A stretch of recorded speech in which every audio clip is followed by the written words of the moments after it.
nunca imaginé que la salvación llegaría de alguien a quien mi esposo destruyó. Era una tarde de viernes como cualquier otra. Salí del centro comercial con una bolsa diminuta en la mano, un frasco de crema para las manos que ni siquiera necesitaba. Pero así eran mis tardes, desde hacía 42 años. Pasear entre vitrinas, comprar algo pequeño, esperar, siempre esperar. El sol de las 5 pegaba fuerte todavía, ese calor húmedo de ciudad costera que te hace sentir que cargas el aire como una cobija mojada. Me acomodé bajo la sombrilla del ballet parking, buscando el auto negro con los ojos. Roberto odiaba que lo hiciera esperar.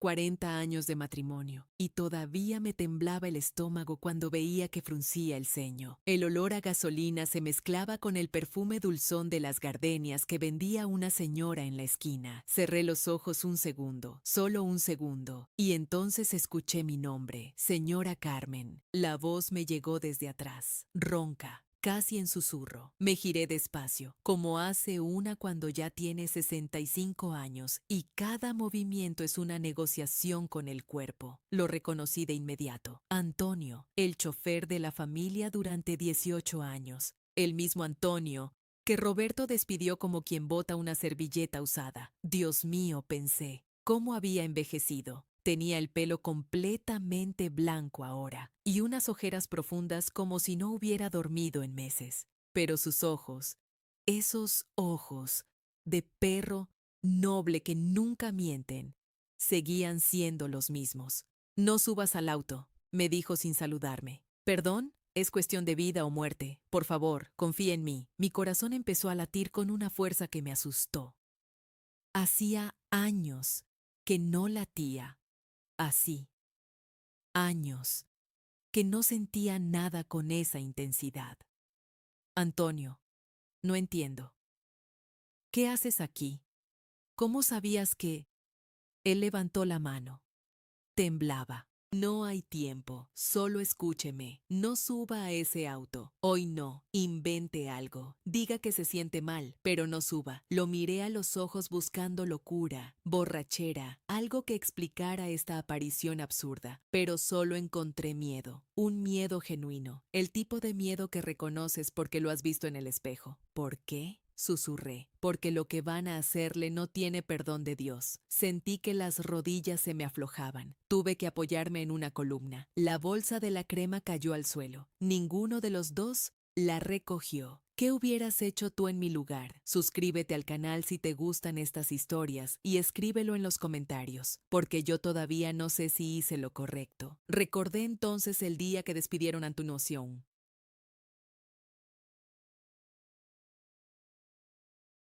Como no olvidaré así, no se dará tan olvidarlo. Fue hace 8 meses, un martes de octubre. Roberto llegó del aeropuerto hecho una furia porque nadie lo había recogido. Gritó durante 40 minutos. Yo estaba en mi cuarto de costura, oyendo todo a través de las paredes. El hijo de Antonio estaba en el hospital. El muchacho había tenido un accidente en la fábrica donde trabajaba. Le habían amputado 3 dedos de la mano derecha. 3 dedos. Antonio tuvo que elegir entre recoger a mi esposo o estar junto a su hijo mientras le cortaban la mano.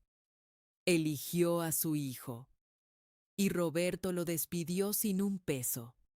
18 años de lealtad, de madrugadas, de esperas bajo la lluvia, de guardar secretos que yo ni siquiera quiero imaginar.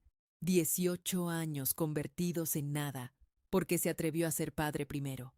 Yo hice algo esa noche, algo que Roberto nunca supo. Saqué dinero de una cuenta que tenía escondida. No era mucho, pero era mío. Ahorros de años de vender mis bordados a escondidas en una tiendita del centro. Encontré a Antonio al día siguiente. Lo esperé afuera de su casa modesta con sus paredes descascaradas y su jardín de 3 macetas.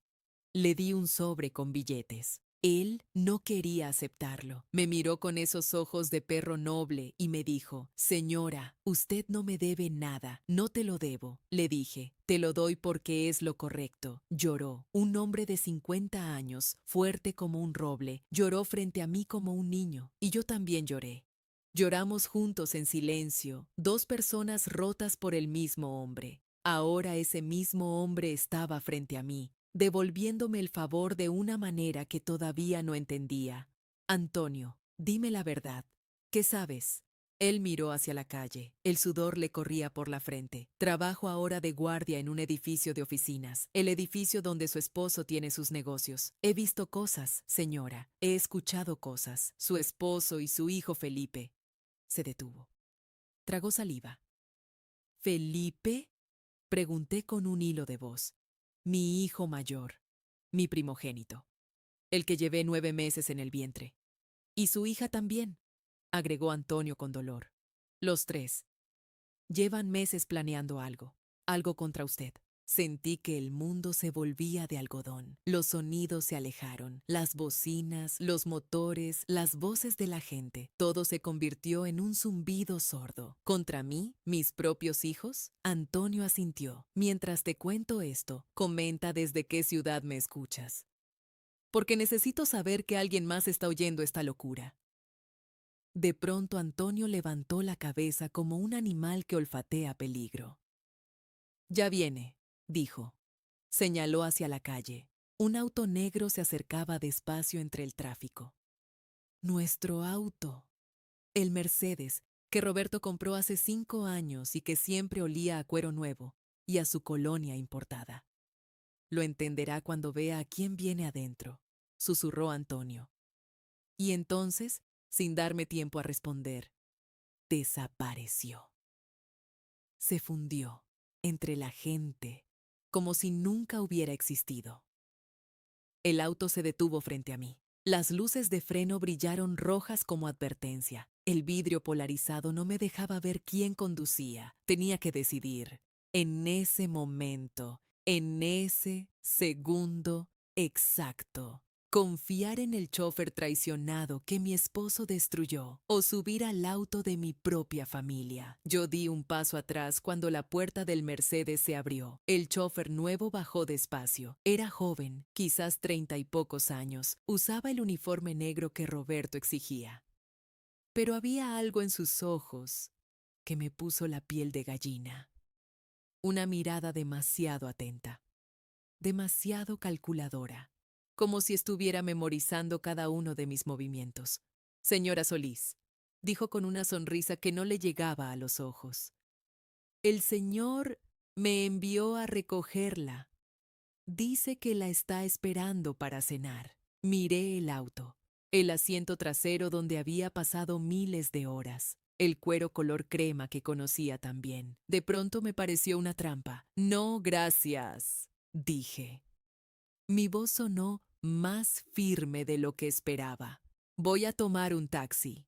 El chofer parpadeó, solo una vez, pero fue suficiente para confirmar mis sospechas. El señor insistió mucho, dijo sin moverse, me pidió que la llevara directamente a casa. Y yo te digo que voy a tomar un taxi. Nos quedamos mirando durante varios segundos, un duelo silencioso en medio del estacionamiento del centro comercial. Finalmente, él bajó la mirada. Como usted diga, señora, subió al auto y se alejó. Antes de dar vuelta hacia la salida, lo vi levantar su celular y hablar con alguien. No me costó imaginar con quién. Caminé hacia la zona de taxis con las piernas temblorosas pero decididas. El olor a comida de los restaurantes cercanos me revolvió el estómago. Aceite quemado, carne asada, el dulzor artificial de los refrescos. De pronto todo me daba náuseas. Me subí al primer taxi que encontré. Un Volkswagen viejo con asientos de tela gastada y un San Judas colgando del espejo. El chofer era un señor canoso con bigote. ¿A dónde la llevo, señora? Al café del parque, le dije, el que está por la avenida principal. El taxi arrancó con un suspiro metálico. Me hundí en el asiento y saqué mi celular del bolso. 3 mensajes de Roberto. El primero, ¿dónde estás? Punto, sin signo de interrogación, como si fuera una orden disfrazada de pregunta. El segundo, el chofer me dice que no quisiste subir al auto. ¿Todo bien? El tercero, me preocupo por ti, Carmen. A tu edad no deberías andar sola. Ven a casa. A mi edad. Como si tuviera 90 años y no 65. como si fuera una anciana incapaz de cruzar la calle sin ayuda. Apagué el teléfono. El taxi atravesó la ciudad mientras yo miraba por la ventana sin ver nada. Las calles de siempre, los edificios de siempre. El mismo recorrido que había hecho miles de veces en 42 años de matrimonio. 42 años, casi medio siglo de mi vida entregada a un hombre que me trataba como un mueble elegante. Algo que se exhibe en la sala pero que no tiene voz ni voto. Conocí a Roberto cuando yo tenía 23 años. Era guapo entonces, alto, con manos grandes y una sonrisa que prometía mundos. Mi padre estaba enfermo y necesitábamos dinero para los tratamientos. Roberto apareció como un salvador. Me casé con él 3 meses después. El amor. Qué palabra tan extraña. Nunca supe si lo amé realmente o si confundí la gratitud con el cariño. Lo que sí sé es que dejé de ser yo misma el día de la boda. Me convertí en la señora de Solís, la esposa de, la madre de, nunca. Carmen a secas. El taxi se detuvo frente al café. Pagué con billetes arrugados y bajé a una vereda húmeda por el riego de los jardines municipales. El café del parque olía a pan dulce recién horneado y a café de olla con canela. Me senté en una mesa del fondo, lejos de las ventanas, donde nadie pudiera verme desde la calle. Pedí un café negro, solo, sin azúcar, amargo como mi humor. Saqué de nuevo el celular. Lo encendí. 5 mensajes más de Roberto.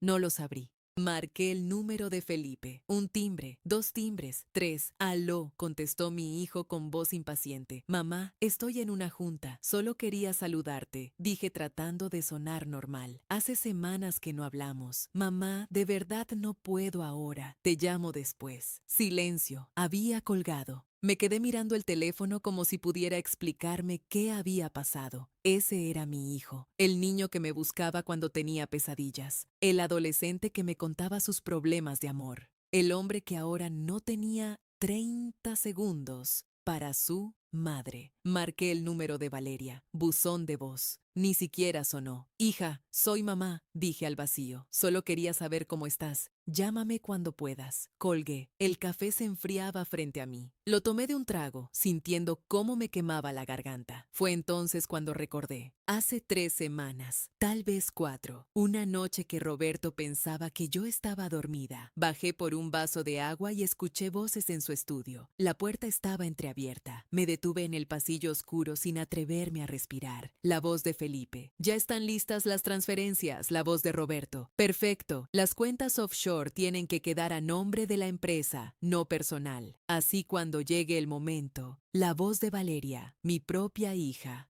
Y mamá. ¿Qué hacemos con mamá? Silencio. Un silencio tan pesado que casi pude tocarlo. Luego la voz de Roberto, fría como el mármol de su escritorio. De tu madre me encargo yo. Salí corriendo hacia mi cuarto. Me metí bajo las cobijas temblando. Me convencí de que había escuchado mal, de que mi mente me jugaba trucos, de que mi familia no podía estar planeando algo contra mí. Qué estúpida fui, qué ciega, qué tonta por creer que el amor de sangre era indestructible. Pagué el café y salí del local. El sol ya se ocultaba. Las sombras se alargaban por las calles como dedos acusadores. Tomé otro taxi. Di mi dirección, mi casa, el lugar donde había criado a mis hijos y enterrado mis sueños. Cuando el auto se detuvo frente a la reja, lo vi. Roberto, de pie junto a la puerta principal, con los brazos cruzados, con esa expresión que yo conocía demasiado bien, la de un hombre que ha perdido el control y está a punto de explotar. Bajé del taxi con las piernas de gelatina. Caminé hacia él. 10 metros, 5 metros, 2 metros. Sus ojos brillaban con algo que no era amor. Nunca había sido amor. Necesitamos hablar, dijo. Su voz cortó el aire como un cuchillo. Ahora, entré a mi propia casa, sintiéndome como una intrusa. Roberto caminó delante de mí sin decir palabra. Sus pasos resonaban contra el piso de mármol, con esa autoridad que siempre tuvo. Cada golpe de sus zapatos era un recordatorio de quién mandaba aquí, de quién siempre había mandado. El estudio olía a cuero viejo y a ese whisky escocés que él guardaba para las ocasiones importantes. Había 2 vasos servidos sobre el escritorio de caoba, como si esto fuera una negociación de negocios, como si yo fuera un socio menor al que había que liquidar. Siéntate, ordenó señalando la silla frente a su escritorio. No me senté. Me quedé de pie junto a la puerta, con los brazos cruzados sobre el pecho. Mi corazón latía tan fuerte que estaba segura de que él podía escucharlo. Roberto suspiró. Ese suspiro teatral que usaba cuando consideraba que alguien estaba siendo difícil. Carmen empezó con esa voz de terciopelo envenenado que yo conocía también. Llevamos 42 años casados. Creo que merecemos ser honestos el uno con el otro. Honestidad. La palabra me golpeó como una bofetada. Este hombre hablándome de honestidad. Continúa, dije. Mi voz sonó más firme de lo que me sentía por dentro. Él tomó un trago de whisky, se sentó en su sillón de cuero negro, cruzó las piernas con esa elegancia estudiada que había perfeccionado durante décadas de juntas directivas. Somos compañeros de casa, dijo sin más preámbulo, nada más. Hace años que dejamos de ser marido y mujer en cualquier sentido real. Creo que los dos lo sabemos. Silencio. El reloj de péndulo que había pertenecido a su padre marcaba los segundos con crueldad. ¿Qué propones? Pregunté aunque ya conocía la respuesta. Roberto sonrió. Esa sonrisa de tiburón que me había enamorado a los 23 años y que ahora me producía náuseas. Divorcio, limpio, civilizado. Ya hablé con mis abogados. Están preparando los papeles. Tus abogados. Por supuesto que ya había hablado con sus abogados. Probablemente llevaba meses, tal vez años, planeando este momento. Yo era la última en enterarme de mi propio funeral matrimonial. Y supongo que ya tienes todo calculado, dije acercándome un paso hacia el escritorio. Las cuentas, las propiedades, las transferencias. Roberto se tensó. Fue apenas un segundo, pero yo lo vi. Ese destello de alarma en sus ojos. ¿De qué hablas?, preguntó con voz controlada. Hablo de las transferencias a las cuentas offshore, las que están a nombre de la empresa. Las que discutiste con Felipe y Valeria hace 3 semanas en este mismo estudio. El vaso de whisky se detuvo a medio camino de su boca. El silencio que siguió fue diferente al anterior. Era denso, peligroso, como el aire antes de una tormenta eléctrica. Roberto dejó el vaso sobre el escritorio con un golpe seco. Se puso de pie. Su cara se transformó en algo que yo había visto pocas veces en 4 décadas. Rabia pura, sin filtros. Has estado espiando. Su voz ya no era terciopelo, era vidrio roto. Me has estado espiando en mi propia casa. Tu casa, repetí con una calma que me sorprendió a mí misma. Curioso, porque según las escrituras originales, esta casa está a mi nombre. La compramos con el dinero de la venta de la casa de mis padres. ¿O ya lo olvidaste? Roberto dio un paso hacia mí, luego otro. Se detuvo a menos de 1 metro. Pude oler su colonia mezclada con el alcohol de su aliento. No tienes idea de con quién te estás metiendo, Cicio. Tengo a los mejores abogados del país. Te van a dejar en la calle, sin un peso, sin nada. No retrocedí. Algo había cambiado dentro de mí esa tarde. Tal vez fue el chofer nuevo con sus ojos de rata. Tal vez fue la indiferencia de mis hijos. Tal vez fueron 42 años de silencio acumulado que finalmente explotaron. Adelante, dije mirándolo directo a los ojos. Llama a tus abogados. Pero yo también tengo cosas que contar. Sobre las cuentas, sobre los negocios, sobre tu secretaria de hace 15 años, esa con la que tuviste una hija. ¿Qué mandas estudiar?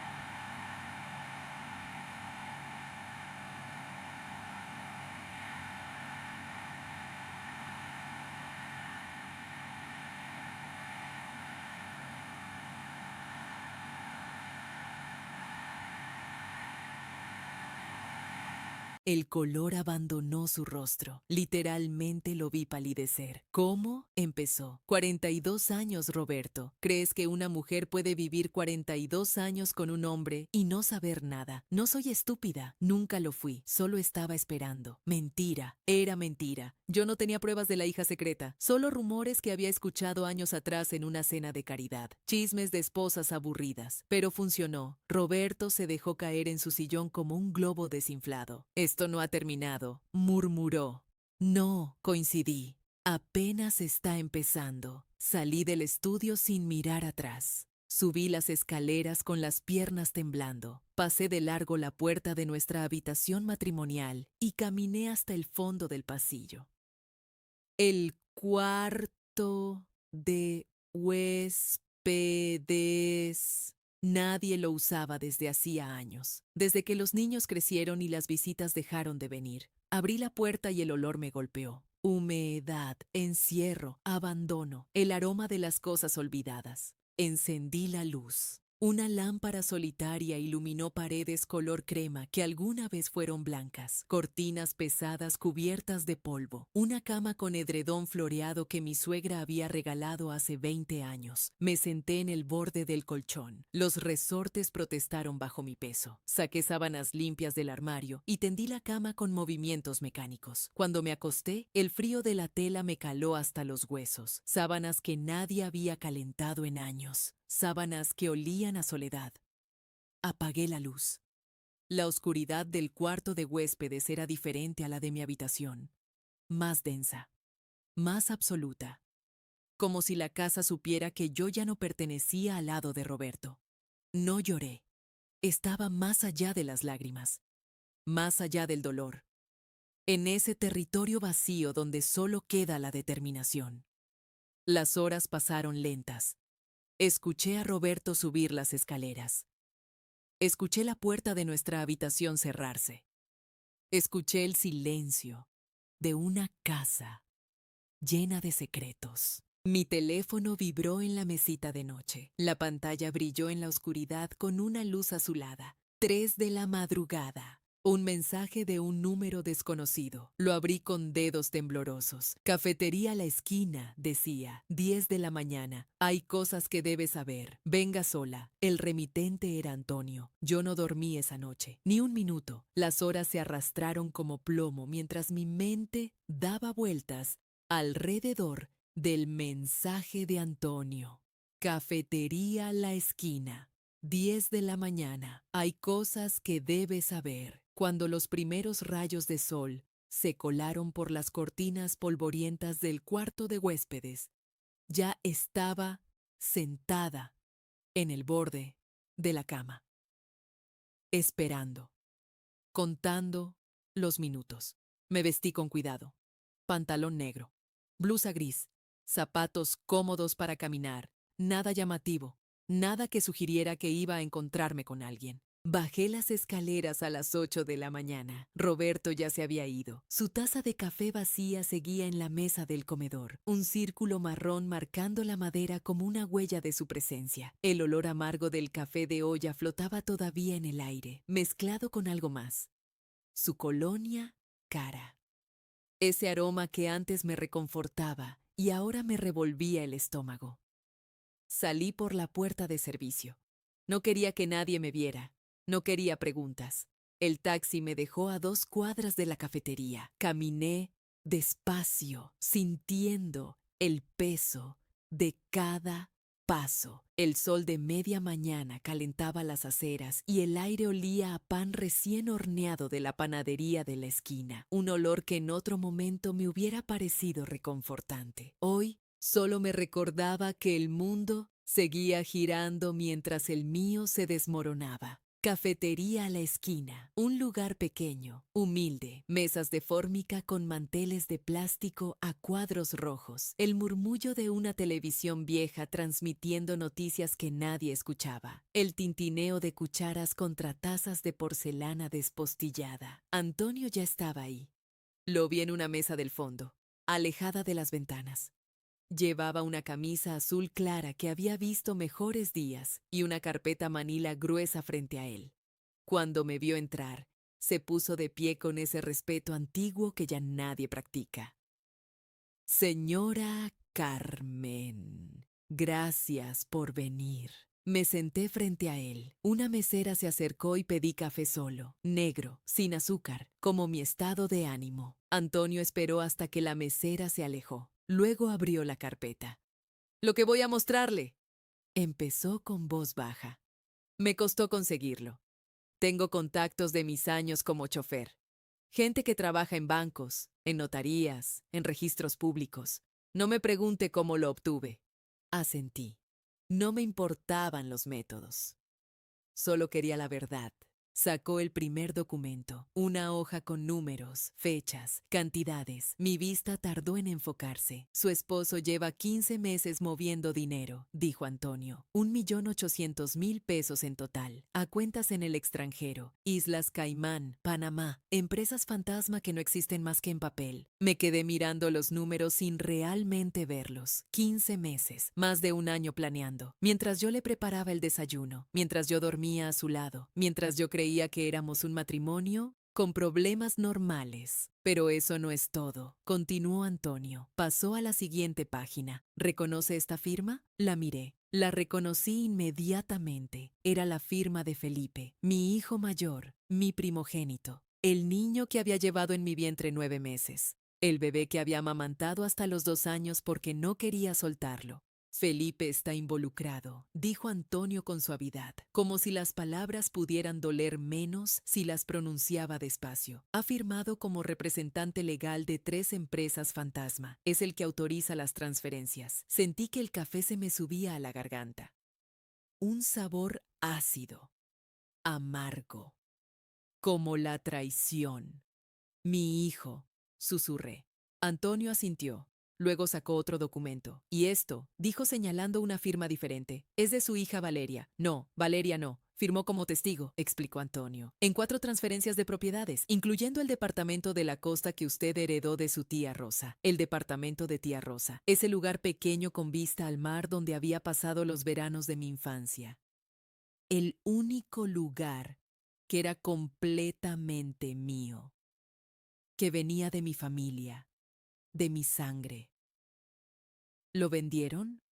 Logré preguntar. Ya está en proceso. Mis manos temblaban. Tomé la taza de café, pero no pude llevarla a mis labios. La dejé sobre la mesa y el líquido se derramó un poco, manchando el mantel de plástico. Antonio me dio un momento. Luego continuó. Lo que seguía era peor. El chofer nuevo, dijo, el que contrataron para reemplazarme, el hombre de ojos de rata, el que me miraba por el espejo retrovisor. No es chofer, señora Carmen, es investigador privado. Lo contrató su esposo hace 3 meses. ¿Para qué? Pregunté aunque ya sabía la respuesta. La sentía en los huesos, para seguirla, documentar sus movimientos, buscar evidencia de aventuras amorosas o gastos excesivos, algo que pudiera usar en el divorcio para justificar darle menos. Las piezas se encajaron de golpe. Las preguntas sobre mis compras, las miradas en el espejo, la sensación de ser vigilada en mi propia casa. Pero no encontró nada, dije. No, confirmó Antonio, porque no hay nada que encontrar. Usted es una mujer honrada. Entonces, ¿por qué? Antonio bajó la mirada, porque sus encuentros conmigo sí los documentó. Las veces que la llevé a sus citas médicas después de que me despidieron, las llamadas que intercambiamos, iban a usarlo como evidencia de una relación inapropiada. El aire abandonó mis pulmones. ¿Qué? Me tendieron una trampa a mí también, señora. Me despidieron para que yo me acercara a usted por rabia, para que usted confiara en mí, para que nos vieran juntos y sacaran conclusiones. Me cubrí el rostro con las manos. Mis propios hijos, mi propio esposo. Habían calculado cada movimiento como si yo fuera un peón en un tablero de ajedrez. Hay algo más, dijo Antonio. No sé si puedo escuchar más. Tiene que verlo. Sacó un sobre del fondo de la carpeta, lo abrió lentamente, extrajo una fotografía. La imagen mostraba la entrada de un hotel, uno de esos lugares discretos en las afueras de la ciudad. Y ahí, entrando por la puerta con una maleta pequeña, estaba Roberto, del brazo de una mujer joven, 35 años como máximo, cabello oscuro, vestido rojo, sonrisa que prometía todo lo que yo ya no podía darle. Antonio sacó otra foto, y otra, diferentes días, diferentes hoteles, la misma mujer, a veces con Roberto, a veces otras mujeres distintas. No fue una vez, señora Carmen, dijo Antonio con la voz cargada de algo que sonaba a pena genuina. Fueron docenas. Esperé 3 días antes de hacer la llamada. 3 días encerrada en mi habitación, fingiendo migrañas, evitando a Roberto, comiendo apenas lo suficiente para que nadie sospechara. 3 días mirando el techo mientras las fotografías de Antonio ardían en mi memoria como brasas que no se apagan. El jueves por la mañana, cuando Roberto salió temprano a una junta que probablemente no existía, marqué el número de Felipe. Necesito verte, le dije. Hoy, en la casa. Estoy ocupado, mamá. Tengo una presentación a las 4. Cancélala. Hubo un silencio largo. Felipe no estaba acostumbrado a escuchar órdenes de mi parte. 40 años de vida y nunca le había hablado así. ¿Pasa algo?, preguntó con tono cauteloso. Ven a las 3, solo. Colgué antes de que pudiera responder. Las siguientes horas las pasé preparando. No la casa, que ya estaba impecable como siempre. Me preparé yo.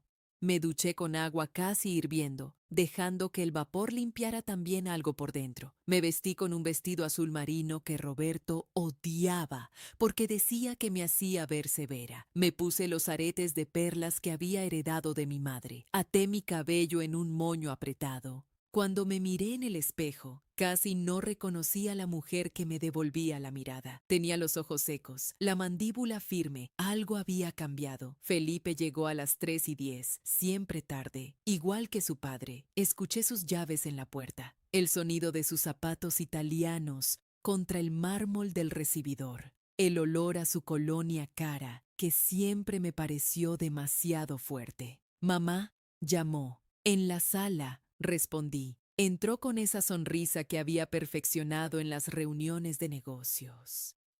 La sonrisa que no llegaba a los ojos. ¿Qué pasa? Me asustaste con esa llamada. Siéntate. No me senté yo. Me quedé de pie junto a la ventana, con la luz de la tarde a mis espaldas. Quería que me viera bien. Quería que supiera que sabía. Felipe se acomodó en el sofá de cuero que había costado lo que una familia humilde gana en un año. Cruzó las piernas. Revisó su reloj. Tengo poco tiempo, mamá. La presentación...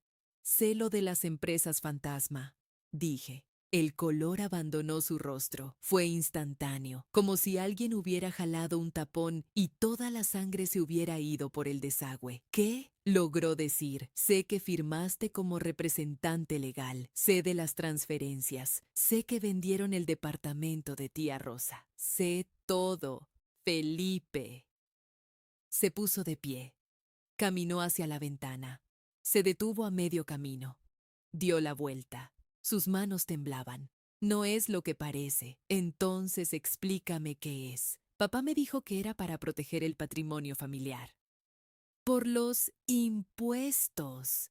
Por posibles demandas. Es legal, mamá. Todo es completamente legal. Legal. Repetí la palabra como si fuera veneno. Robarle a tu madre es legal ahora. No te estamos robando. Es un fideicomiso. Tu nombre aparecerá eventualmente. ¿Mi nombre?, le interrumpí. Mi nombre no aparece en ninguna parte. He visto los documentos. ¿Quién te dio esos documentos? Esa voz acusadora. Ese tono de empresario cuestionando una auditoría. Eso no importa. Fue Antonio, el chofer resentido que papá despidió. Mamá, ese hombre quiere venganza. Te está manipulando. Me reí. Una risa seca que no había escuchado salir de mi propia boca en décadas. Manipularme. Tú me hablas de manipulación. 40 años te cargué en mi vientre. Te di el pecho hasta los 2 años. Te cuidé cada fiebre, cada pesadilla, cada corazón roto. Y ahora me dices que un hombre que apenas conozco me está manipulando más que mi propia sangre. Felipe alzó las manos en un gesto que pretendía ser conciliador. Mamá, entiende, papá construyó todo esto, cada ladrillo de esta casa, cada centavo de las cuentas. Tú nunca se detuvo, pero el daño ya estaba hecho. Las palabras flotaban en el aire como cenizas tóxicas. Yo nunca qué, Felipe. Dilo. Termina la frase. Silencio. Dilo. Nunca trabajaste, mamá. Papá fue el que. Entonces grité.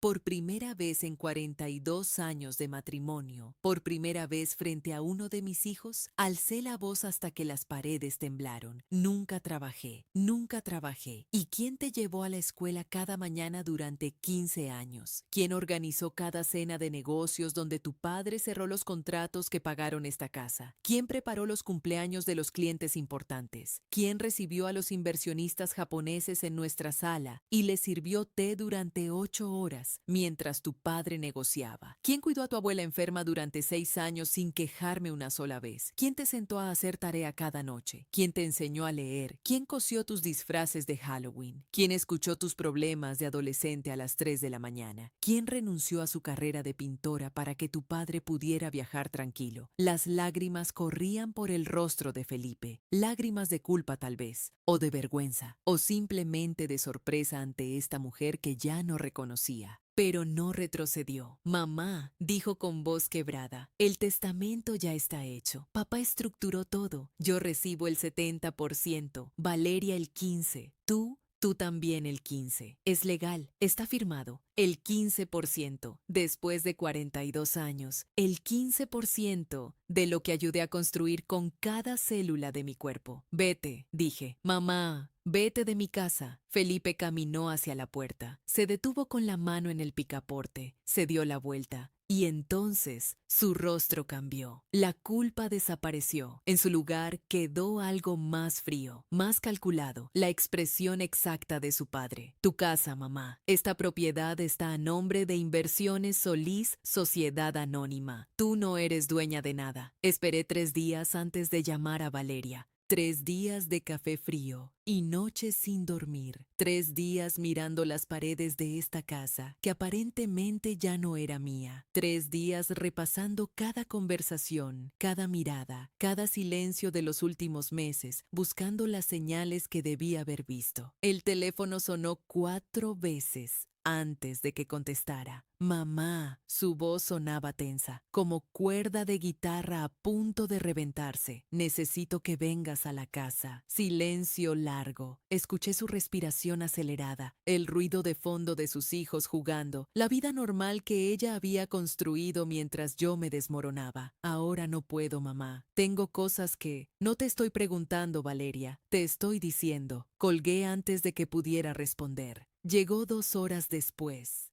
El sol de la tarde entraba por las ventanas del comedor, proyectando sombras largas sobre la mesa de roble. Olía a polvo, a abandono. Roberto no había vuelto desde aquella noche, y la casa comenzaba a oler a tumba, a memoria muerta. Valeria entró con los brazos cruzados sobre el pecho, gesto defensivo. Lo reconocí porque era el mismo que usaba de niña cuando sabía que había hecho algo malo. 37 años, y seguía siendo esa pequeña que escondía los dulces robados detrás de la espalda. Antes de que digas nada, comenzó. Papá me explicó todo. Es un tema legal, de impuestos. No es personal. Me senté en la cabecera de la mesa, el lugar que siempre había ocupado Roberto. Por primera vez en décadas, reclamé ese espacio. Siéntate, mamá, siéntate. Se dejó caer en la silla más cercana. Sus uñas golpeteaban nerviosamente contra la madera. Tac, tac, tac, como el segundero de un reloj desgranando los segundos antes de la explosión. Saqué el sobre Manila de debajo de un mantel. Lo deslicé hacia ella. Valeria lo abrió con manos temblorosas. Vi el momento exacto en que las fotografías cayeron sobre la mesa como naipes envenenados. Roberto en un restaurante elegante. Roberto tomado de la mano con una mujer 30 años menor. Roberto entrando a un edificio de departamentos que yo nunca había visto. ¿Qué es esto?, susurró. La verdad. Tu padre tiene una amante desde hace 3 años. Se llama Mónica, tiene 28 años, trabaja en su empresa. Él le compró un departamento en el centro. Valeria cerró los ojos. Una lágrima escapó por su mejilla izquierda. Yo no sabía esto, pero sabías lo demás. Sabías del fideicomiso. Sabías que me estaban quitando todo. Firmaste los documentos junto con tu hermano. Silencio. El reloj de péndulo del pasillo marcaba cada segundo. Ese reloj que había comprado con mis primeros ahorros de recién casada, que ahora tampoco me pertenecía. Valeria, dije su nombre como se dice el de un extraño. Mírame, alzó los ojos, rojos, hinchados, la culpa escrita en cada arruga de su frente, y entonces se quebró. Papá me amenazó. Las palabras salieron en un torrente, como río desbordado, como confesión de moribunda. ¿Cómo? Me dijo que si no firmaba, me iba a cortar de todo. Del fideicomiso, de la empresa, de la familia. Tengo 2 hijos, mamá. Arturo y Sofía necesitan educación, escuelas buenas, universidad. Yo no trabajo desde que nació Arturo. Diego gana bien, pero no alcanza para todo. Papá controla todo. Todo. Se cubrió el rostro con las manos. Sollozos profundos sacudían sus hombros. Yo la observé. Mi hija. La que nació una madrugada de marzo después de 18 horas de labor. La que dormía en mi pecho hasta los 4 años. La que pintaba conmigo los domingos mientras Roberto trabajaba. La que me dijo a los 15 años que yo era su mejor amiga. La que me vendió.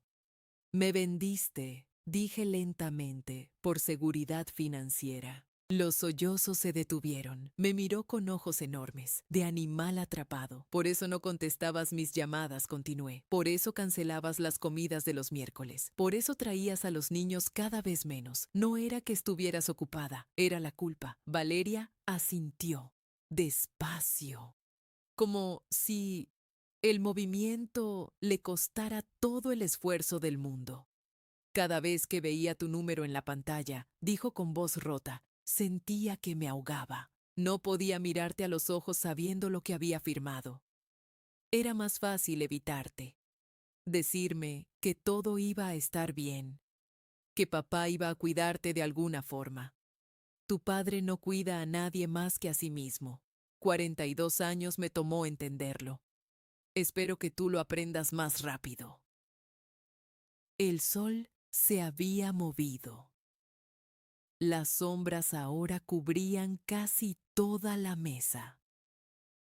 Pronto oscurecería. Pronto tendría que encender las luces de esta casa vacía que ya no era mía. Valeria se limpió el rostro con el dorso de la mano, gesto de niña pequeña. Por un instante vi a mi bebé de 3 años llorando porque se había caído de los columpios. Mamá, su voz temblaba. ¿Puedes perdonarme algún día? La pregunta flotó entre nosotras, pesada como piedra de río, y entonces encontré las palabras, palabras que no sabía que tenía, que habían estado esperando décadas para ser pronunciadas. No sé, Valeria, el perdón se gana, no se pide. Ella bajó la mirada. ¿Qué puedo hacer? ¿Puedes decir la verdad? Puedes testificar que tu padre te coaccionó. Puedes contar cómo amenazó a su propia hija para robarle a su esposa. Puedes elegir de qué lado de la historia quieres estar. El silencio se extendió. Largo, denso, cargado de todo lo que nunca nos habíamos dicho. Valeria se puso de pie. Caminó hacia mí. Se arrodilló junto a mi silla como cuando era niña y quería que le contara un cuento. Voy a testificar, mamá. Todo lo que necesites. Todo lo que recuerde. Voy a decir la verdad. Le tomé el rostro entre mis manos. Sequé sus lágrimas con mis pulgares, como había hecho miles de veces cuando era pequeña. Eso es un comienzo, hija. solo un comienzo. Se levantó, recogió su bolsa, caminó hacia la puerta con pasos inseguros. Se detuvo en el umbral. «Te quiero, mamá». No respondí. La puerta se cerró. Sus pasos se alejaron por el camino de grava. El motor de su auto arrancó. El sonido se perdió en la distancia. Me quedé sola. La casa crujía suavemente a mi alrededor. El refrigerador zumbaba en la cocina. El viento movía las ramas del nogal contra la ventana del estudio. Silencio. Pero no el silencio de antes. No ese silencio que pesaba como mortaja. No ese silencio que me ahogaba en conversaciones no dichas y reproches tragados. Este era diferente. Por primera vez en décadas, el silencio no oprime, libera. Yo nunca había entrado a una oficina de abogados por mi cuenta. En 42 años de matrimonio, Roberto se encargó de todo lo legal. Contratos, escrituras, testamentos. Yo firmaba donde él me indicaba, sin leer, sin preguntar, como buena esposa. Qué ciega estuve. El edificio de Lucía Torres quedaba en el centro de la ciudad, 10º piso, ventanales que miraban hacia la catedral. Cuando salí del elevador, el olor a café recién hecho me envolvió. No café de máquina, café de olla, canela y piloncillo, como el que hacía mi abuela en su cocina de pueblo. Ese aroma me dio valor. La recepcionista me guió por un pasillo largo. Cuadros de mujeres en las paredes. Frida Kahlo, Sor Juana, Chabela Vargas. Entendí el mensaje antes de llegar a la puerta. Aquí las mujeres no piden permiso. Lucía Torres se levantó cuando entré. 45 años quizás. Cabello corto, traje gris oscuro, sin joyas excepto un reloj de plata. Sus ojos me evaluaron en 3 segundos. No con juicio, con precisión de cirujana. Señora Solís, siéntese por favor. Antonio me adelantó su situación. Conoce a Antonio, dije mientras me acomodaba en la silla de cuero. Trabajé su caso de despido injustificado hace 6 meses. Roberto Solís se negó a pagarle liquidación después de 18 años. Ganamos. No lo sabía. Lucía sonrió. Primera grieta en su fachada profesional. Hay muchas cosas que no sabe, señora Solís. Pero vamos a cambiar eso hoy. Muéstreme lo que tiene. Puse la carpeta de Antonio sobre el escritorio. Ella la abrió con cuidado. Pasó las páginas lentamente. Fotografías de documentos. Estados de cuenta, escrituras, contratos de fideicomiso. Con cada página que volteaba, sus cejas se arqueaban más. El silencio se extendió. 5 minutos, 10. Solo el sonido de papel contra papel y el tic-tac de su reloj de plata. Finalmente alzó la vista. Señora Solís, su esposo cometió un error grave. Esto es ilegal. Mi corazón se detuvo. Luego latió con fuerza renovada. Explíqueme. Pedí. Lucía se reclinó en su silla. Cruzó las manos sobre el escritorio. En México, los bienes adquiridos durante el matrimonio son gananciales. Pertenecen a ambos cónyuges por igual. Su esposo no puede transferir propiedades conyugales sin su firma. Y usted nunca firmó esto, señaló uno de los documentos. Reconocí la escritura de nuestra casa de playa en el Pacífico, la que compramos el año que nació Felipe. Pero aparece mi firma. Dije confundida. Lucía sacó una lupa de su cajón. Me la extendió. Mire bien. Observé. La firma se parecía a la mía, pero la S de Solís tenía un giro diferente. Y la C de Carmen era demasiado redonda. Yo siempre la hago angular, como pico de pájaro. Es falsificada, susurré. Y eso, señora Solís, es un delito federal. Falsificación de documento público, fraude patrimonial.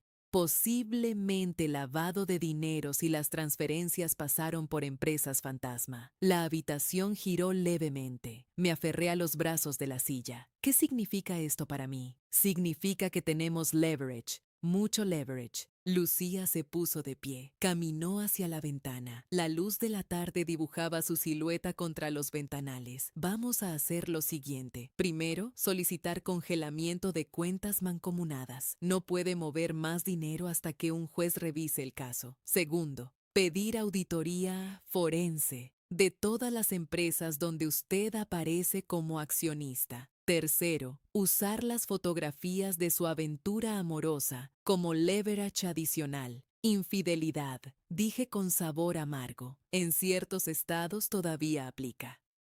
Pero más importante, destruye su imagen pública. Roberto Solís es miembro del Rotary Club, de la Cámara de Comercio, presidente del patronato de 3 escuelas católicas.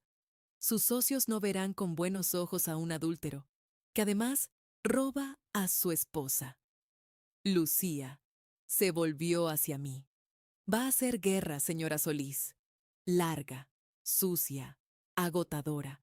¿Está preparada?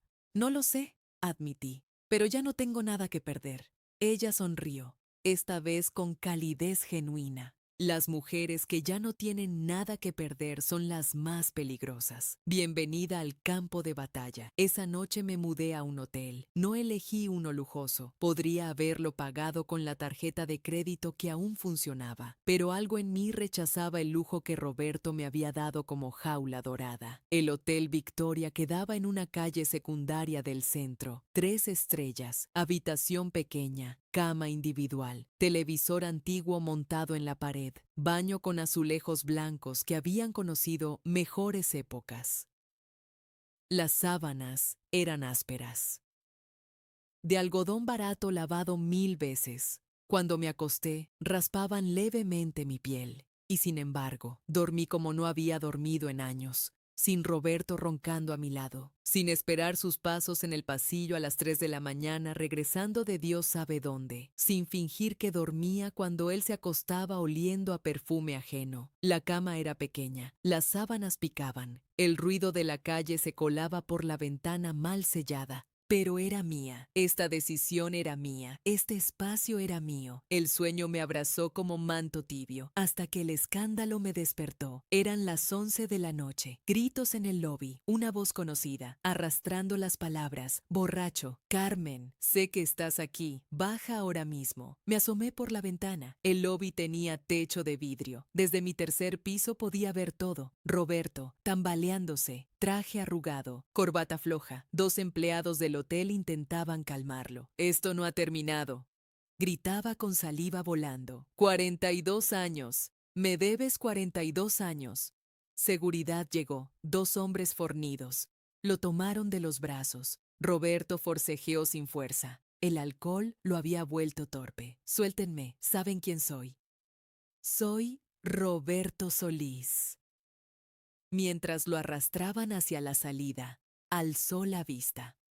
Por un instante nuestras miradas se cruzaron a través del vidrio. El odio en sus ojos debería haberme asustado, pero no sentí miedo. Bajé al lobby cuando ya lo habían sacado. La recepcionista me miraba con mezcla de lástima y admiración. Señora, le dijo, quiere que llamemos a la policía. No será necesario. Salí a la acera. Roberto estaba junto a su auto. El chofer nuevo intentaba meterlo en el asiento trasero. Cuando me vio, se soltó. Caminó hacia mí con pasos irregulares. Esto no ha terminado, repitió. Su aliento apestaba a whisky caro. Lo miré fijamente. Este hombre con quien compartí 4 décadas. El padre de mis hijos. El dueño de mis mañanas y mis noches. Ya no. No, Roberto, dije con voz calmada. Apenas está empezando. Yo nunca había pisado un juzgado. En 65 años de vida, jamás había cruzado esas puertas de madera oscura que separan el mundo cotidiano del mundo donde se decide quién tiene razón, donde papeles con sellos valen más que promesas susurradas en la oscuridad. El edificio olía a expedientes viejos, a café recalentado, a sudor nervioso de cientos de personas que habían pasado antes que yo, arrastrando sus tragedias familiares como maletas rotas. Lucía caminaba a mi lado con paso firme, tacones resonando contra el mármol gastado. Llevaba un portafolio negro que pesaba como ladrillo. Adentro estaban los documentos que cambiaron cambiarían todo. Señora Solís, me dijo en voz baja mientras esperábamos el elevador, pase lo que pase ahí adentro, no reaccione, no llore, no grite, mantenga la compostura. Asentí. Mi estómago era un nudo de nervios. El salón de audiencias quedaba en el cuarto piso, paredes color crema manchadas por la humedad, bancas de madera pulida por miles de traseros preocupados. Un ventilador de techo giraba perezosamente, moviendo aire tibio que no refrescaba nada. Roberto ya estaba ahí. Lo vi desde la puerta, sentado junto a su abogado, un hombre calvo con lentes gruesos que yo conocía de escenas sociales, licenciado Morales, especialista en proteger fortunas de hombres como mi esposo. Felipe estaba detrás de ellos, en la galería, con los brazos cruzados y expresión de piedra.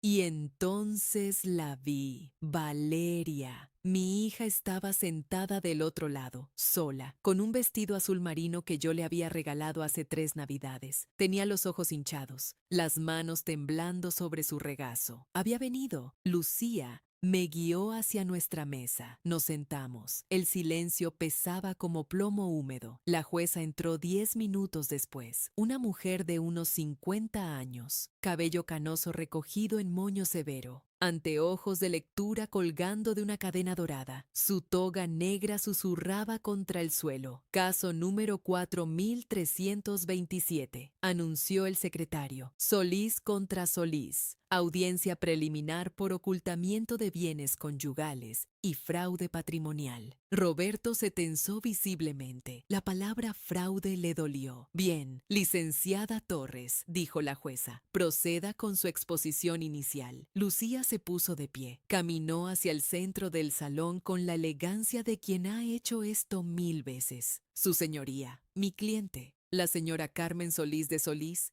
estuvo casada bajo régimen de sociedad conyugal durante 42 años. Durante ese tiempo, el señor Roberto Solís acumuló un patrimonio considerable que, según la ley, pertenece a ambos cónyuges en partes iguales. Hizo una pausa dramática. Sin embargo, tenemos evidencia documentada de que el señor Solís ha estado transfiriendo activos a cuentas offshore y empresas fantasma con el propósito específico de despojar a mi cliente de lo que legítimamente le corresponde. Objeción, interrumpió el licenciado Morales. Especulación sin fundamento. Lucía sonrió, esa sonrisa de tigresa que ya conocía. Tengo fundamento, licenciado. Permítame presentarlo.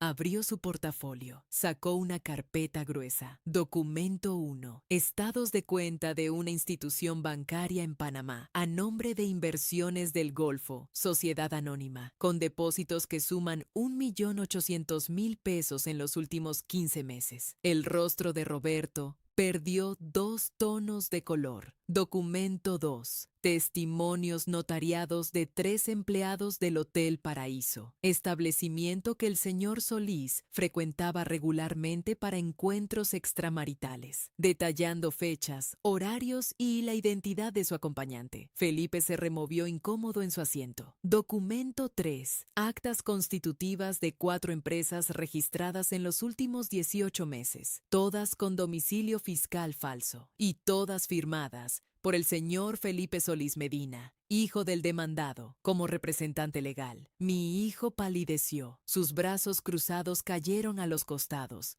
Su señoría, continuó Lucía, tenemos además un testigo que desea declarar. La jueza alzó las cejas. Proceda. Lucía se volvió hacia la galería. Valeria Solís de Ramírez, por favor. Mi hija se levantó, le temblaban las rodillas. Caminó hacia el estrado como quien camina hacia el patíbulo. Roberto la fulminó con la mirada, una mirada que yo conocía bien, la mirada que usaba para intimidar, para controlar, para silenciar. Pero Valeria no se detuvo. Señora Solís de Ramírez, dijo Lucía con voz suave, cuéntele a la jueza lo que me contó a mí. Valeria tragó saliva. Sus ojos encontraron los míos por un instante. Vi miedo, pero también algo más. Arrepentimiento. Mi padre, comenzó con voz temblorosa, Me amenazó hace 6 meses. Dijo que si no firmaba ciertos documentos, me quitaría el fideicomiso que puso a nombre de mis hijos.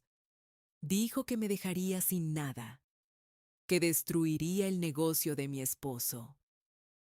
La jueza tomaba notas con expresión grave. También me dijo, continuó Valeria, que mi madre estaba loca, que pronto tendría que internarla, que era por su bien, pero yo sabía que no era cierto. Mi madre no está loca. Mi madre simplemente empezó a ver la verdad. Las lágrimas corrían por sus mejillas. Lo siento, mamá. Lo siento tanto. El silencio en la sala era absoluto. La jueza se quitó los anteojos, los limpió con un pañuelo, se los volvió a poner. Señor Solís, dijo mirando directamente a Roberto, la evidencia presentada es suficiente para ordenar el congelamiento inmediato de todas las cuentas bancarias a su nombre y de las empresas mencionadas, hasta que una investigación completa determine el origen y destino de estos fondos. Roberto se levantó de golpe. Esto es ridículo. Esos documentos son falsos. Mi hija está manipulada. Siéntese, ordenó la jueza, o lo saco de mi sala. El licenciado Morales jaló a Roberto del brazo. Lo obligó a sentarse. Audiencia suspendida. Se reanudará en 30 días. Retírense. Roberto salió primero, casi corriendo. Felipe lo siguió. Ninguno me miró. Valeria se acercó a mí, llorando. Mamá, perdóname, perdóname. La abracé, por primera vez en meses. Olía a su perfume de siempre, a champú de manzanilla. A mi hija, ya hablaremos, susurré. Ahora vete, cuida a mis nietos. Ella asintió, se fue. 2 días después, el periódico local publicó la nota. Empresario acusado de fraude patrimonial contra su esposa. Roberto Solís, presidente del patronato escolar, enfrenta demanda. La nota incluía su foto del hotel, la de su amante. Esa tarde mi teléfono vibró. Un mensaje de Roberto. Negociemos, esto nos destruirá a todos. Me quedé mirando la pantalla, el cursor parpadeando, esperando mi respuesta. Escribí despacio, letra por letra. A mí ya me destruiste. Ahora solo quiero lo justo. Yo nunca imaginé que la libertad oliera a café recién hecho y a madera pulida. El despacho de Lucía tenía ese aroma particular de los lugares donde se toman decisiones importantes. Libros de derecho alineados como soldados en estantes de caoba, certificados enmarcados en las paredes, una ventana enorme que dejaba entrar la luz de mediodía. Estábamos sentadas, frente a frente. Ella de un lado del escritorio, yo del otro.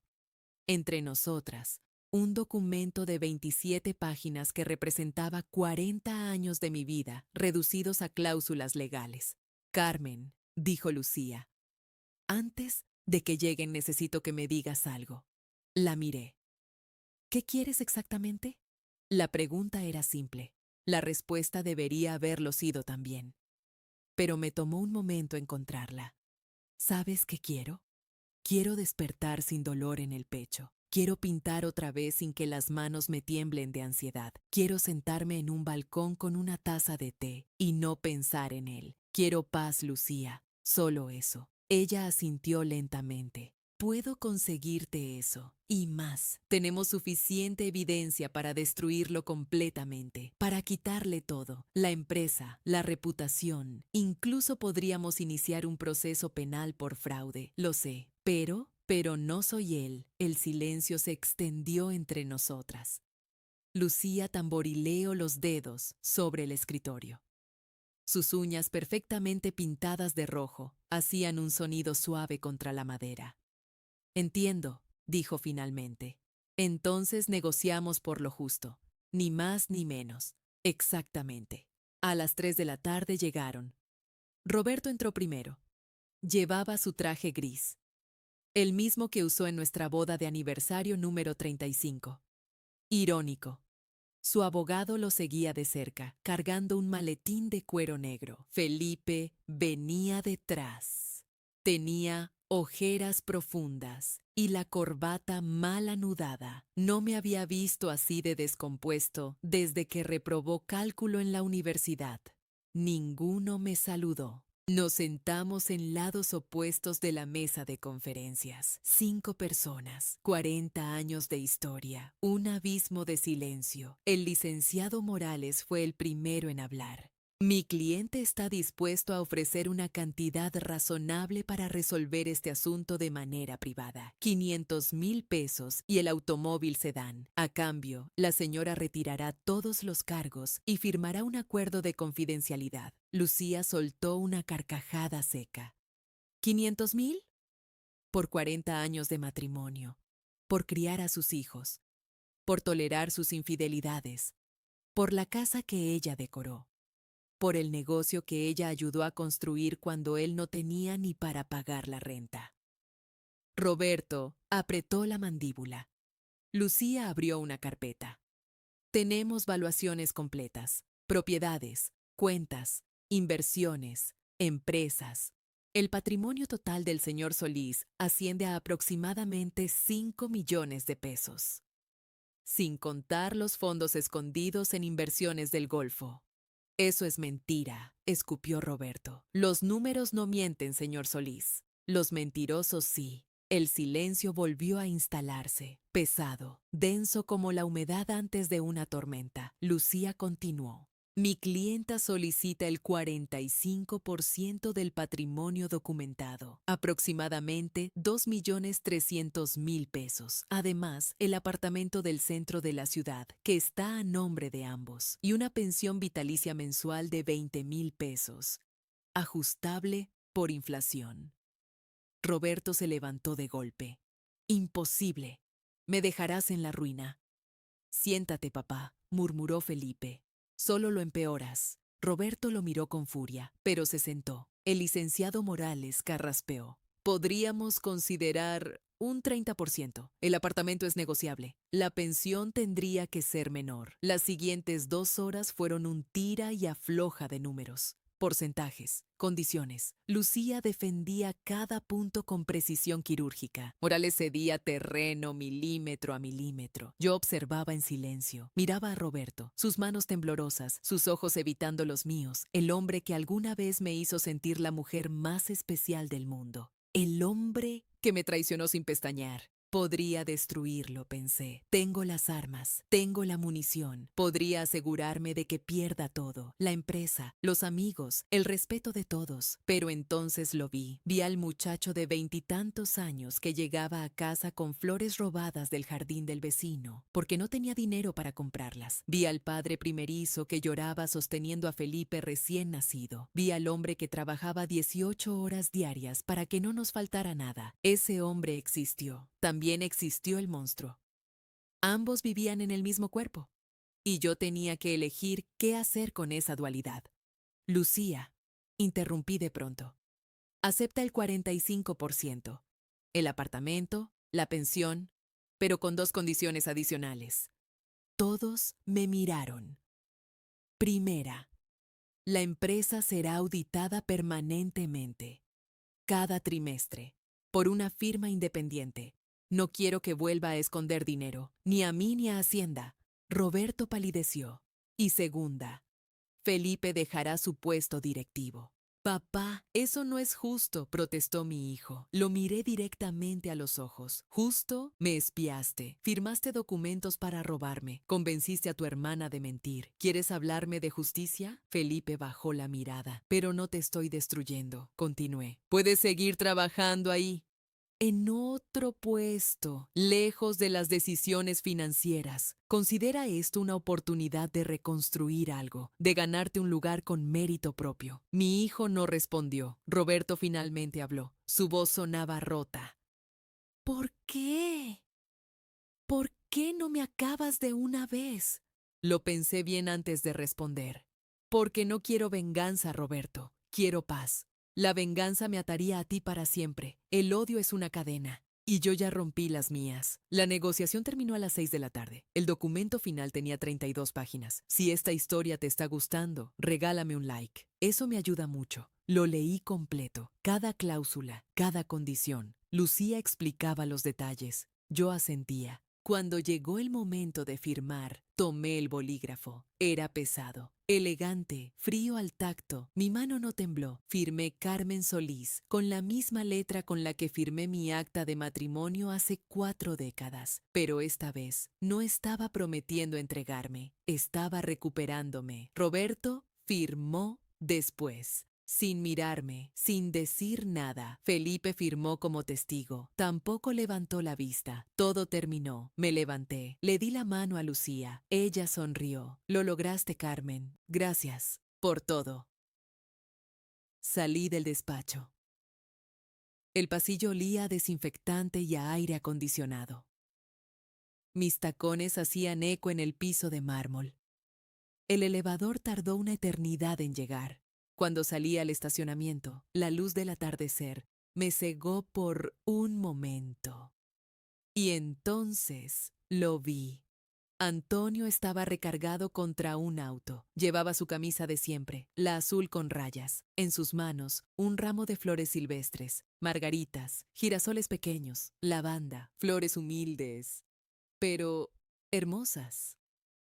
Se enderezó al verme. Lo logró, señora Carmen, dijo con una sonrisa enorme. Lo logró, las lágrimas me traicionaron. Caminé hacia él, tomé las flores, las olí, olían a campo, a libertad, a un nuevo comienzo. Lo miré a los ojos. Lo logramos, Antonio, lo logramos. Yo no sabía que el silencio podía ser tan hermoso. 6 meses. 183 días exactamente desde que firmé esos papeles, desde que salí al estacionamiento y Antonio me esperaba con flores silvestres, desde que empecé a respirar de nuevo.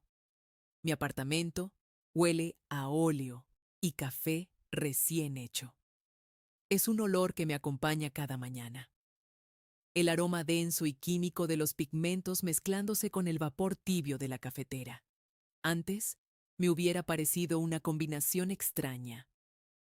Ahora es mi perfume favorito. El olor de mi nueva vida. El apartamento no es grande.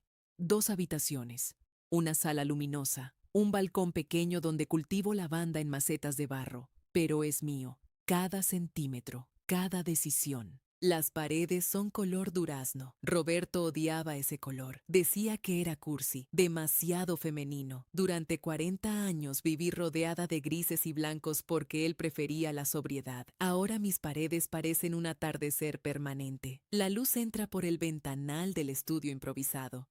Lo instalé en lo que debía ser el comedor formal. Puse un caballete de madera vieja que encontré en un mercado de pulgas. Una mesa llena de tubos de pintura, pinceles de todos los tamaños metidos en frascos de vidrio, trapos manchados, paletas con restos de color seco. Es un desastre glorioso. Retomé la pintura hace 4 meses. 40 años sin tocar un pincel.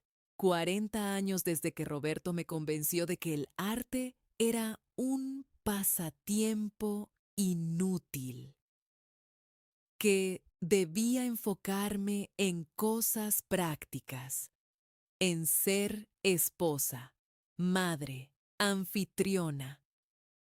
El primer día que me paré frente al lienzo en blanco, lloré. No de tristeza, de algo más profundo, como si una parte de mí que había estado dormida finalmente despertara, como si mis manos recordaran algo que mi mente había olvidado. Pinté un amanecer, torpe, desproporcionado, los colores se mezclaban mal, las líneas temblaban, pero era mío. Ahora pinto todos los días, 2 horas por la mañana, mientras el café se enfría en la taza.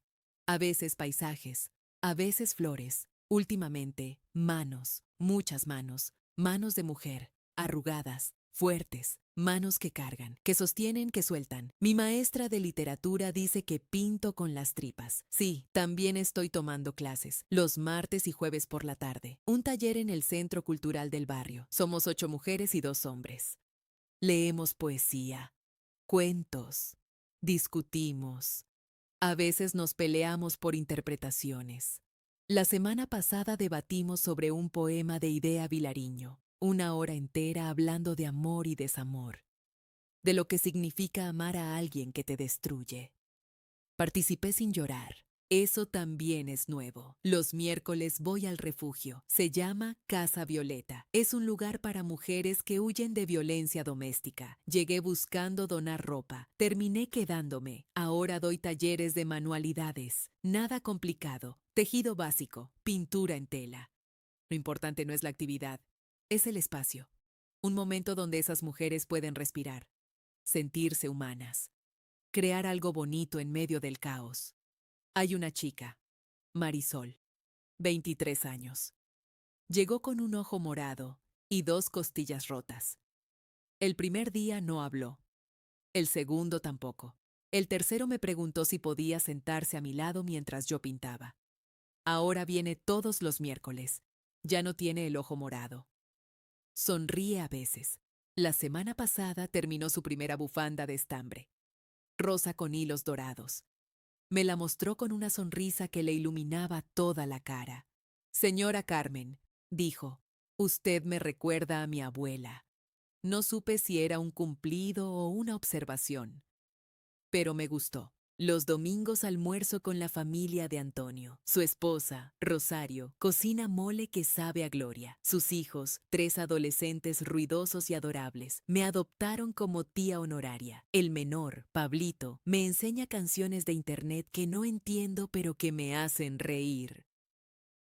Comemos en su mesa de plástico, en un patio pequeño lleno de macetas. Huele a cilantro y a carne asada. Los perros ladran. Los vecinos saludan por encima de la barda. Es ruidoso, caótico, imperfecto. Es familia. Antonio a veces me cuenta historias de sus años como chofer, de los lugares que vio, de las personas que conoció, de lo que aprendió sobre la naturaleza humana conduciendo en silencio mientras otros hablaban. Usted fue la única que siempre me trató como persona, me dijo un domingo. Los demás me veían como mueble. Lo abracé. Valeria viene cada 2 semanas, trae a mis nietos, tomamos café, hablamos de cosas pequeñas primero, del clima, de la escuela, poco a poco, de cosas más profundas. Sigue en terapia. Dice que está aprendiendo a perdonarse. Yo también estoy aprendiendo. El perdón es un proceso lento. No es un momento dramático donde decides olvidar todo. Es más bien como pelar una cebolla. Capas y capas. Algunas pican, otras ya no duelen tanto. A Roberto no lo he visto desde la firma. A Felipe tampoco. No los busco, pero tampoco huyo del pensamiento. A veces, mientras pinto, me pregunto qué estarán haciendo. Si Roberto habrá aprendido algo. Si Felipe algún día entenderá lo que perdió.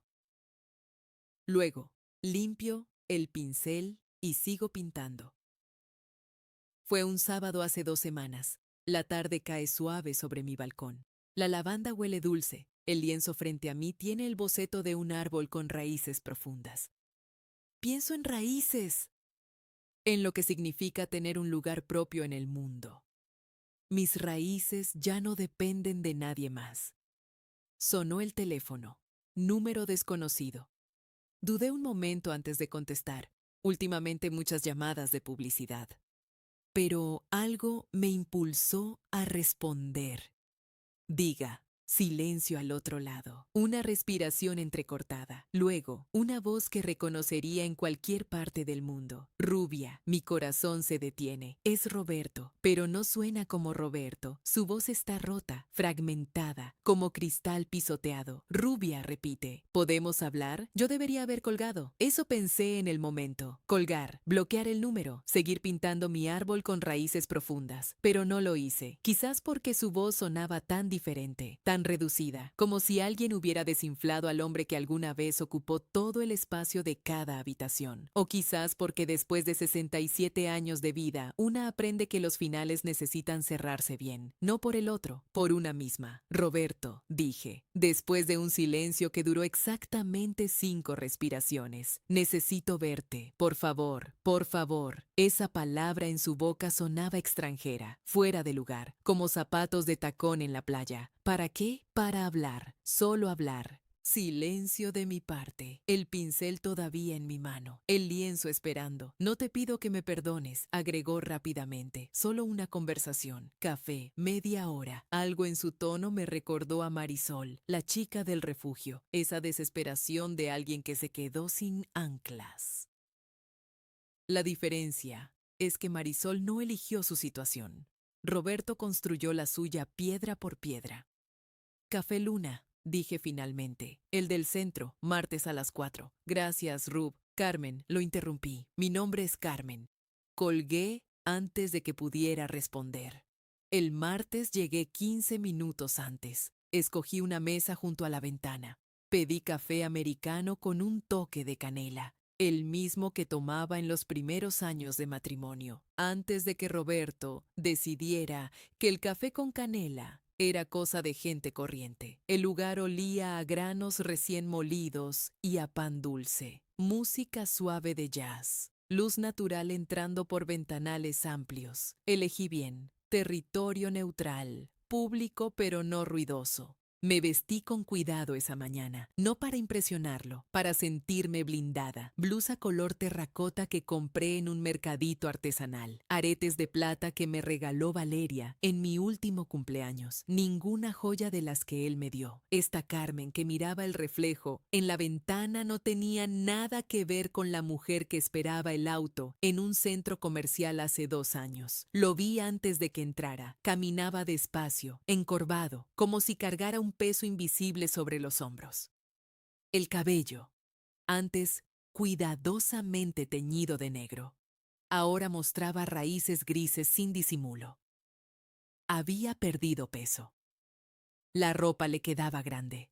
Roberto Solís, el empresario que todo lo controlaba, lucía como un hombre al que la vida le había devuelto todas las facturas juntas. Se sentó frente a mí sin saludar. Solo me miró. Sus ojos, esos ojos que alguna vez me hicieron sentir la mujer más amada del mundo antes de volverse fríos como piedras, ahora parecían vidrio roto.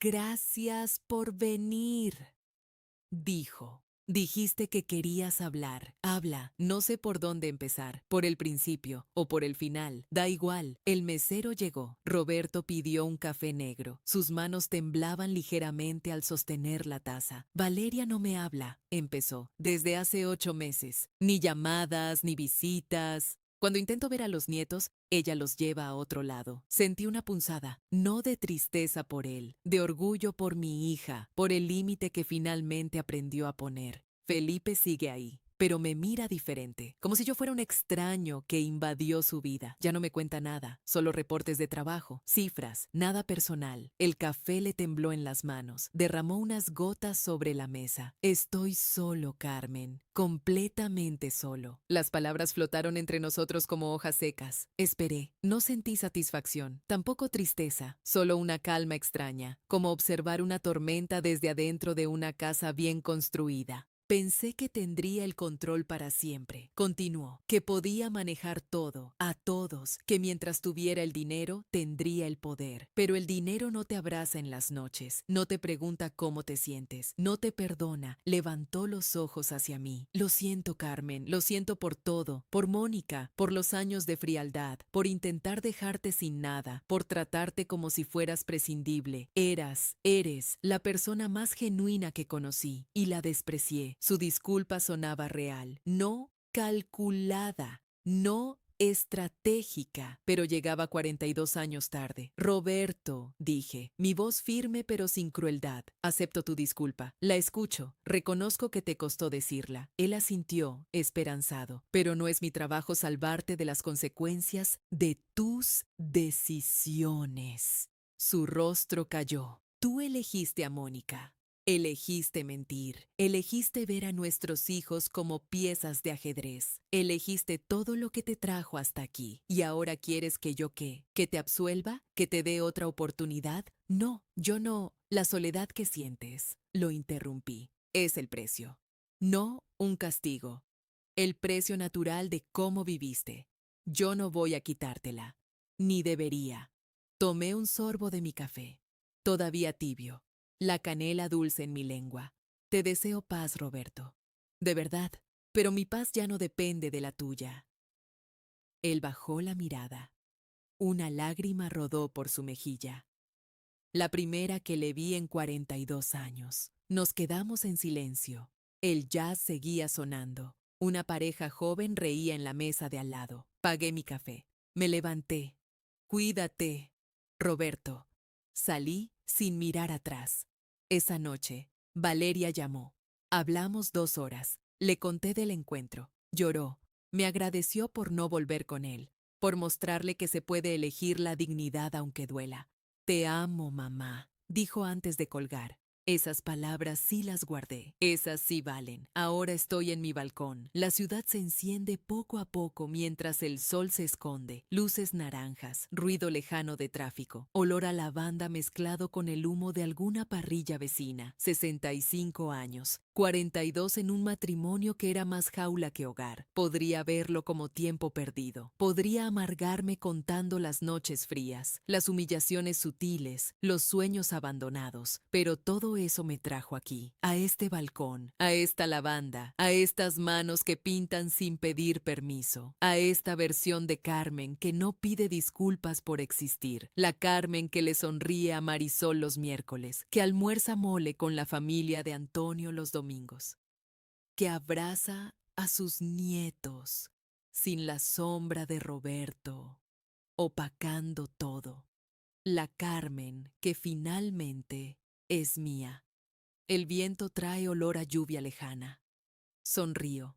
Yo nunca supe lo que era el silencio bueno hasta que aprendí a elegirlo. Esta mañana me levanté antes del amanecer, 5 de la mañana. El apartamento todavía oscuro, solo el resplandor azulado de la ciudad entrando por las ventanas. Preparé café de olla, el que me enseñó la mamá de Antonio, canela, piloncillo, un toque de anís estrella. El aroma llenó la cocina mientras yo esperaba, paciente que la luz llegara. Llevaba semanas trabajando en este lienzo, el más grande que he pintado, 1 metro por 1,5 metros de tela esperando que yo le diera sentido. Cargué mi taza hasta el estudio. Mis pies descalzos sobre el piso frío. Esa sensación me gusta ahora. Antes me hubiera puesto pantuflas inmediatamente. Ahora disfruto el contraste, el frío que despierta. El lienzo estaba ahí, esperándome, un amanecer. Pero no uno bonito de postal, no uno de esos cielos perfectos que venden en los mercados turísticos. Este era un amanecer real, de esos que empiezan en negro, en gris, en esa hora donde no sabes si la noche terminó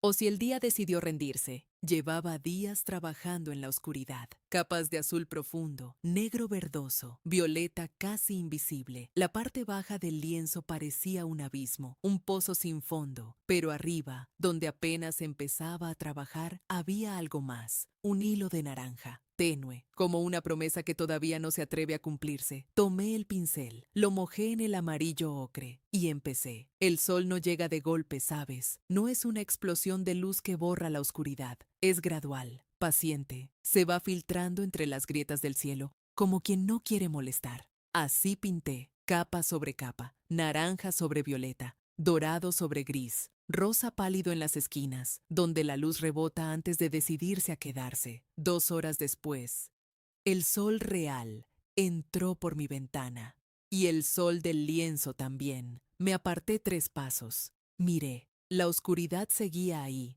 No la borré, no la escondí bajo capas alegres. Está ahí, en la base, sosteniendo todo, porque así funciona la luz.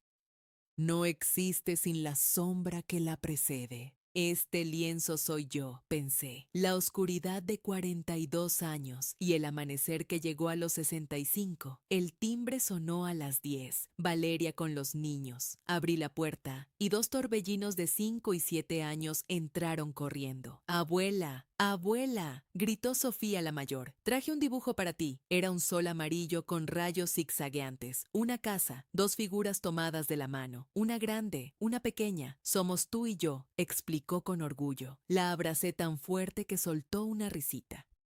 Valeria entró después, cargando una bolsa con pan dulce, orejas, conchas, cuernos de chocolate. El olor me transportó a domingos de infancia que había olvidado. Te ves diferente, mamá, dijo mientras servía el café. Ese lienzo, lo terminé hoy. La llevé al estudio. Se quedó callada un momento largo, sus ojos recorriendo la oscuridad de abajo, la luz de arriba, el espacio entre ambas donde todo se transforma. Es hermoso, susurró. Es tu historia, asentí. No hacían falta más palabras. Los niños jugaron con mis pinturas viejas mientras nosotras hablábamos en el balcón. El sol de mediodía calentaba las macetas de lavanda. Valeria me contó de su terapia, de cómo está aprendiendo a poner límites, de cómo dejó de buscar la aprobación de su padre. Felipe llamó la semana pasada, dijo. Quería que intercediera con papá, que lo convenciera de algo del trabajo. ¿Y qué hiciste? Le dije que no soy mensajera, que si quiere algo de papá, que lo hable él. Sonreí. Mi hija aprendiendo a decir que no. ¿Qué regalo? Se fueron a las 3. Abrazos largos en la puerta. Promesas de volver el próximo domingo. Cuando cerré, el apartamento quedó en silencio de nuevo. Pero ese silencio bueno, el que eliges, el que te acompaña sin asfixiarte. Me senté en el sillón a revisar mensajes. Marisol me había mandado una foto de su nieto recién nacido. 4 kilos de pura esperanza, escribió. Antonio preguntaba si quería ir a la misa del domingo siguiente. Su esposa haría tamales de elote. Y luego, un mensaje de un número desconocido. Lo abrí. Señora Carmen, usted no me conoce, pero soy Adriana. Estuve en el refugio donde usted da talleres de arte los martes. Hace 3 meses llegué ahí después de dejar a mi esposo. Tenía 48 años. Pensaba que mi vida había terminado, que era muy tarde para empezar de nuevo. En su taller pintamos un amanecer. Usted dijo que la luz siempre llega aunque tardemos en verla. Hoy firmé el contrato de mi primer trabajo en 15 años. Quería que supiera. Gracias por enseñarme que nunca es tarde. Leí el mensaje 3 veces. Lloré, pero de las lágrimas que no pesan. Adriana. No recordaba su cara. Son tantas las mujeres que llegan al refugio, rotas, asustadas, convencidas de que no merecen más. Y resulta que algo que dije, algo que ni siquiera recuerdo bien, le cambió algo adentro. La familia verdadera, pensé, no es la que te toca por sangre, es la que construyes con acciones, con presencia, con palabras que sueltas sin saber que alguien las necesitaba. Antonio no comparte mi apellido, pero me salvó la vida. Marisol del refugio no es mi hermana, pero me escucha como ninguna. Valeria sí es mi hija, pero nuestra relación se reconstruyó con decisiones, no con obligación. Y Adriana, una desconocida, me enseñó que el perdón también funciona así. Perdoné a Roberto no por él, por mí, para soltar el peso, para poder caminar ligera hacia lo que sigue. El teléfono sonó. Un número largo. Internacional. Contesté. Buenas tardes, habla Elena Vázquez, de Editorial Horizontes. Nos llegó su historia a través de una colaboradora y estamos interesados en publicarla. Creemos que podría ayudar a muchas mujeres en situaciones similares. Me quedé muda un momento. Pensé en los bocetos, en las notas que escribí durante el proceso legal, en las cartas que nunca mandé, todo guardado en una carpeta vieja en el cajón del escritorio. Señora Solís, continuó la voz, ¿le interesaría conversar? Miré hacia el estudio, el lienzo del amanecer. La luz entrando por la ventana, mis manos manchadas de pintura. Sí, dije, me interesa. Colgué. Fui al cajón. Saqué la carpeta. Páginas amarillentas, bocetos a lápiz, palabras escritas a las 3 de la mañana cuando no podía dormir. Mi historia. La apreté contra el pecho. Tal vez es hora, pensé. Tal vez es hora de que otras mujeres sepan que no están solas. El sol seguía entrando por la ventana. La vida no se trata de finales perfectos, se trata de comienzos valientes.